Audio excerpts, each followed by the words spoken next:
그러면 이제 이런 여러 가지 증상들이 있는데 이런 것들이 좀 어디서부터 원인이 되고 기인이 되는지 좀 얘기를 해볼 필요가 있는 것 같아요. 그래서 보통은 대부분의 성격 장애가 이제 많은 경우에 좀 어린 시절로 좀 거슬러 올라가고 아까도 잠깐 그런 얘기를 해주시기는 했는데 이제 보통은 이런 경계선 성격 장애 환자들이 어린 시절을 거슬러 올라가면 비수인적인 가정 환경이라고 해서 이게 뭐냐면 뭔가 내가 원하는 것을 잘 들어주지 않는 그런 가정 환경에서 잘 알아차리지 못하고 뭐 이런 가정 환경에서 자랐다는 거. 예를 들어 내가 엄마한테 나 너무 힘들어, 나 너무 아파, 너무 뭐 나 정말 너무 힘들어서 죽을 것 같아 이런 얘기를 하더라도 잘 듣지를 않는다는 거예요. 그리고 굉장히 거기에 뭐 좀 방치를 하고 묵인을 하고 아니면 대신에 뭐 네가 뭐가 힘들어, 네가 뭐가 슬퍼, 뭐 너는 슬픈 게 아니라 지금 뭐 호강하고 있는 거야. 뭐 이런 식으로 이제 굉장히 비타당화하는 이런 이제 의사소통을 많이 하게 된다고 얘기를 조금은 합니다. 들어봤던 얘기들 같기도 하네요. 아 그래요? 네.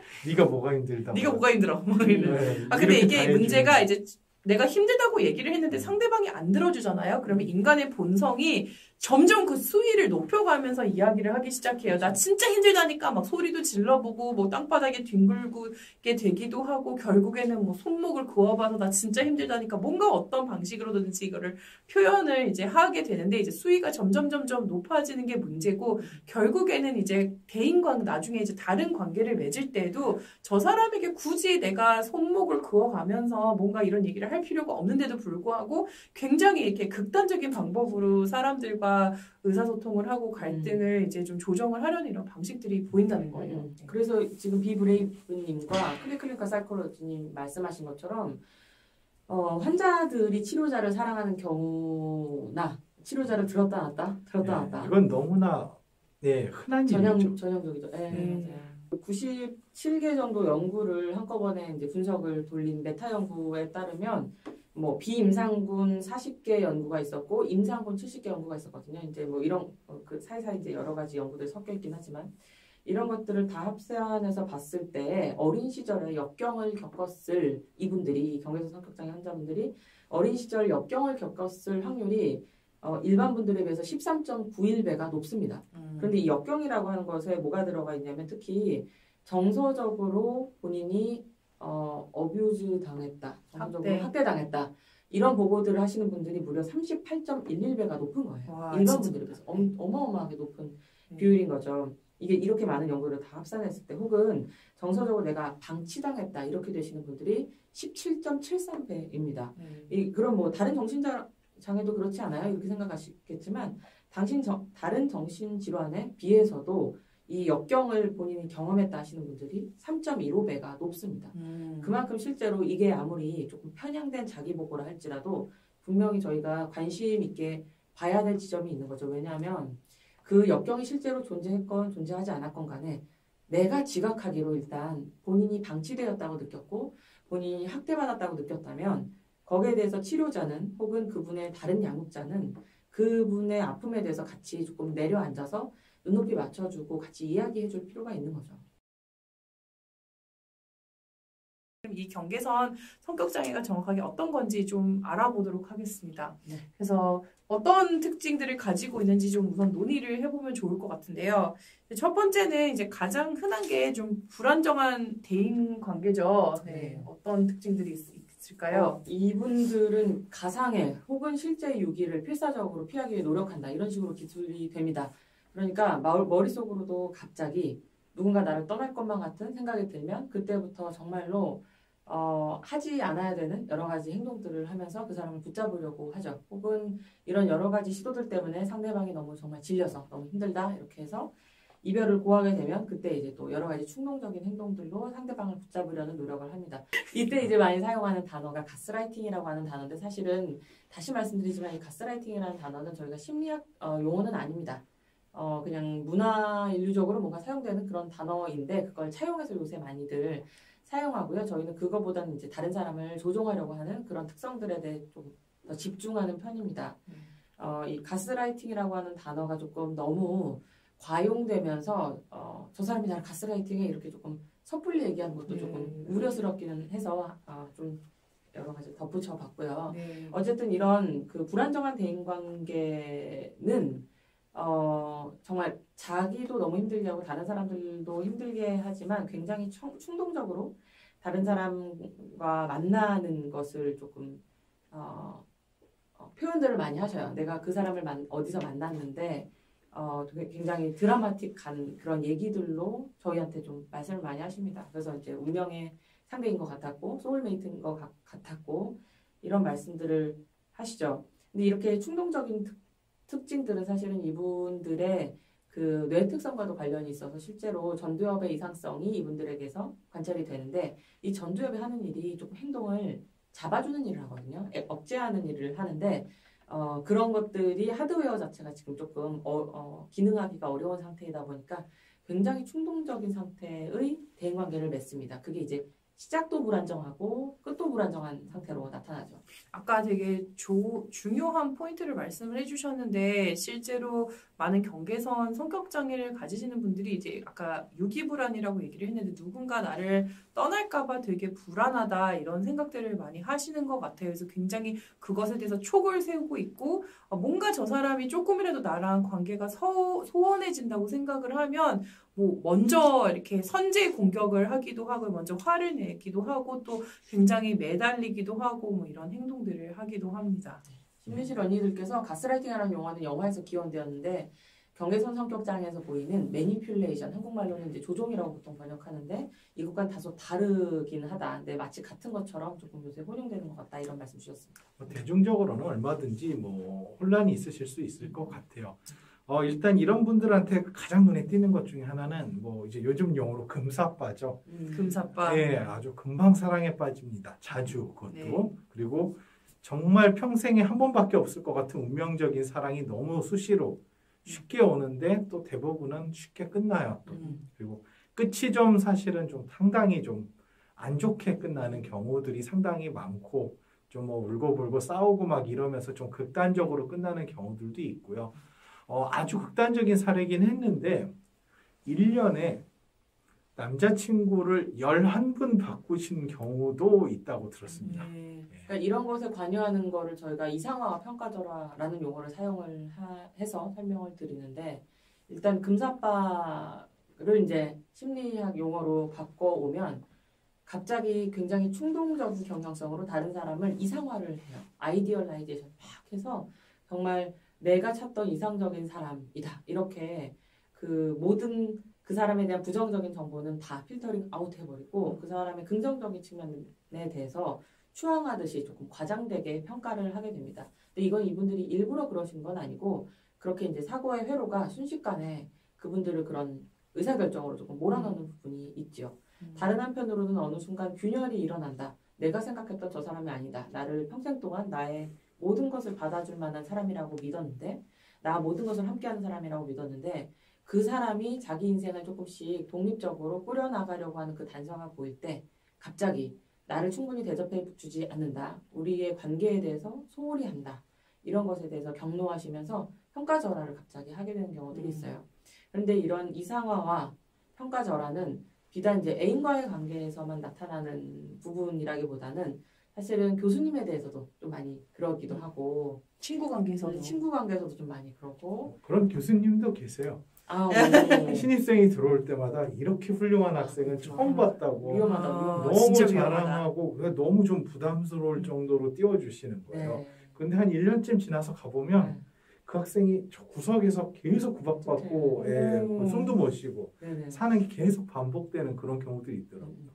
친구 관계에서도 이런 이상화 평가절 이런 경우들이 꽤 있죠. 그렇죠. 근데 보통 이런 관계들이 이제 오래 못 간다는 거예요. 이제 관계들이 불안정한다는 게 이제 특성이라고 얘기를 했는데 이제 보통 이런 굉장히 좀 강렬한 관계로 시작을 했지만 이제 이런 것들이 계속 지속이 되기 어려운 이런 부분들도 있고 갈등 조정이나 좀 이런 부분에 있어서 이제 굉장히 어려운 것들을 경험을 하기도 하고요. 또 이분들이 특성 중에 하나가 이제 아까 버림받을 것에 대한 두려움과 관련돼서 상대방에게 굉장히 잘 맞춰주세요. 대신에 본인의 이 원하는 것을 이제 꾹꾹 참다가 이제 결국에는 뭐 폭발하는 이런 양상을 보이기도 하고 또 이제 이런 얘기들도 많이 하시는 것 같아요. 나는 내가 누군지 모르겠다. 제가 정말 어떤 사람인지 잘 모르겠어요.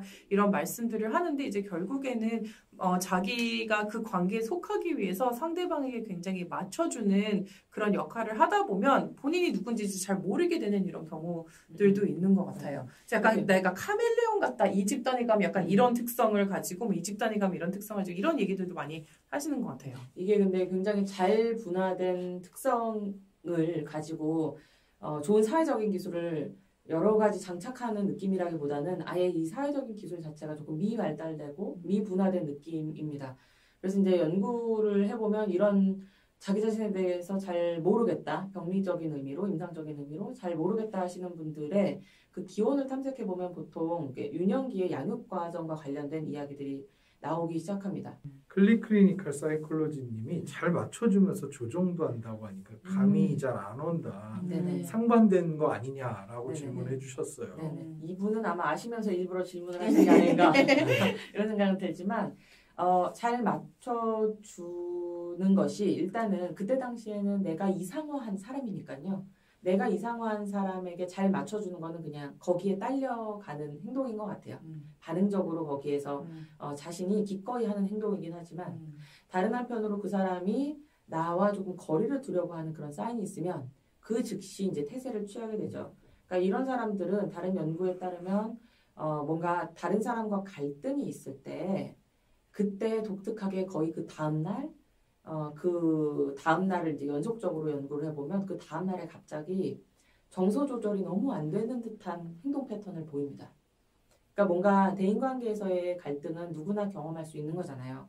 그 사람의 컨디션이 안 좋거나 내 컨디션이 안 좋거나 아니면 그 외에 다른 사건들로 인해서 상황이 갑자기 안 좋아질 수 있는데 이분들은 유독 거기에 대해서 굉장히 예민해지면서 뭔가 좀 비효율적인 방법에 자기 정서 조절을 하려고 하고 다른 사람을 조종하는 방식으로 이 환경을 다시 내 쪽으로 이끌어 오려고 합니다. 그러니까 예를 들어 뭐 좀 어렵게 약간 말씀을 하시긴 하셨는데 약간 맞아요. 예를 들어 이런 거예요. 이렇게 자살을 내가 너 떠나면 죽어버리겠다 뭐 이런 식으로 해서 사람을 떠나지 못하게 한다든지 이런 것들이 이제 조정을 한다는 이런 얘기인 것 같습니다. 아니면 내가 갑자기 뭐 너무 아파서 병원에 입원했다 그러면서 저 사람이 이제 지금 나를 떠나면 천하의 나쁜 놈이 되는 거잖아요. 그러니까 그렇게 못 가게 이제 발목을 잡는 맞아요. 이런 행동들을 한다는 게 이제 조정한다는 것이거든요.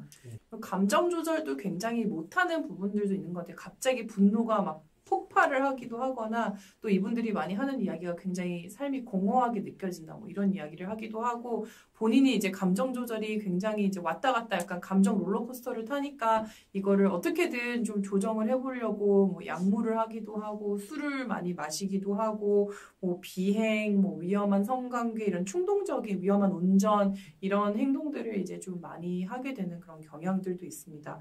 그리고 이제 좀 극단적으로는 뭐 자해나 뭐 자살 위험 이런 부분들도 이제 있다고 이제 알려져 있고요. 이게 잘못 다루다 보면 되게 나쁜 사람들 같이 맞아요. 보일 수 있는데 네. 힘드신 분들이요. 나쁜 사람들이 네. 아니고 굉장한 심리적인 고통을 가지신 분들이죠. 이분들이 힘든 이유 중에 하나는 실제로 그러니까 2020년에 나왔었던 실험 연구에서 부정적인 사회적인 정보 이런 것들을 줍니다. 그러니까 뭐 다른 사람이 뭔가 내 얘기를 하는 것 같다던가 나에 대해서 나쁜 평가를 하는 것 같다던가 이런 여러 가지 정보를 드렸을 때 일반 분에 비해서 이분들이 기억을 정말 잘해요. 실제로 그 사건들을 너무 기억을 잘합니다. 그리고 그렇게 기억을 잘하는 정도와 그 경계선 성격 특성 심각도가 그 같이 상관을 이뤄요. 기억을 잘하면 잘할수록 경계선 성격도 높아지고요. 그리고 유기될까봐 버림받을까봐 예기 불안, 걱정되는 불안들 이런 것들도 같이 상관이 높아지고 다른 그 사회적인 관계에서 내가 멀어지면 어떡하지 이런 두려움도 또 같이 올라갑니다. 그래서 이분들이 실제로 기억력이 굉장히 좋기 때문에 이런 여러 가지 문제들이 동반돼서 일어나는 것도 같이 고려하셔야 돼요. 특히 이분들이 조금 화를 잘 내시거든요. 그런데 화를 잘 낼 때 그때 우리의 머릿속에 어떤 일이 일어나냐면 작업 기억이 진짜 잘 작동해요. 그러니까 화를 내고 있을 때 스쳐 지나가는 여러 가지 정보들이 있잖아요. 그때 나한테 저 사람이 어떤 표정을 지었는지 나한테 어떤 얘기를 했는지 화가 나 있는 사람은 진짜 그걸 잘 기억합니다. 그걸 하필이면 잘 기억해서 화가 더 나죠.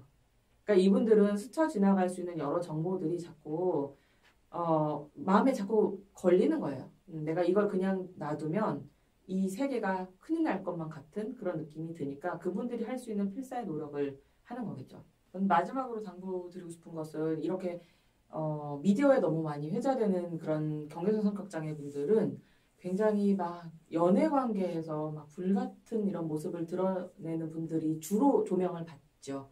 그런데 그래서 이 사람들의 뭐 애착 문제가 좀 뭐 어떻게 문제가 있었을까 이런 것들을 각자들 좀 상상을 많이 해보셨을 텐데 연구에 따르면 물론 불안정 애착들이 조금 많습니다. 양육자 관계가 조금 순조롭지 못했기 때문에. 그런데 이 불안정 애착 중에서 불안 애착들은 정말로 내가 남이 나를 떠날까봐 이게 되게 스트레스 많이 받아 하시는 분들이잖아요. 회피 불안정 애착이 있으세요. 이 회피 불안정 애착은 애초에 난 사랑받지 못할 거야 이런 생각들을 이미 갖고 계신 분들이 한 번도 사랑받지 못했기 때문에. 근데 이런 분들도 보더라인 퍼스널리티일 수 있어요. 그러니까 짐짓 나는 그냥 아무하고도 그냥 연애하지 않을 거야. 나는 뭐 괜찮아.